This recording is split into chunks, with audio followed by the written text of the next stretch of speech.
সবসময় স্টুডেন্ট এটাই ভুল করে থাকে যে এটা চেস্টের মারবেন সে ইয়া ব্যাগের মারবেন সে এটা পুল ওভার ডাম্বেল পুল ওভার মার হয় এটাই ভুল করে যায়।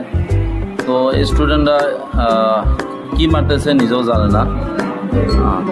ও বলতেছে যে আমি চেস্টের মারতে চাই আর কি, ও রং মারতেছে, ও মারতেছে ব্যাগের জন্য ওভার হেড পুল ওভার, যেটা ডাম্বেল পুল ওভার এটা যেটা মারতেছে এটা কমপ্লিট ব্যাগের মার। হাত হোয়াইট করি ডাম্বেল ধরা লাগবো এরকম করি হাত হোয়াইট রাখবো। এখন লেটে মার করতেছে, ব্যাগের লেট মাসালে মার করতেছে স্কুইজ।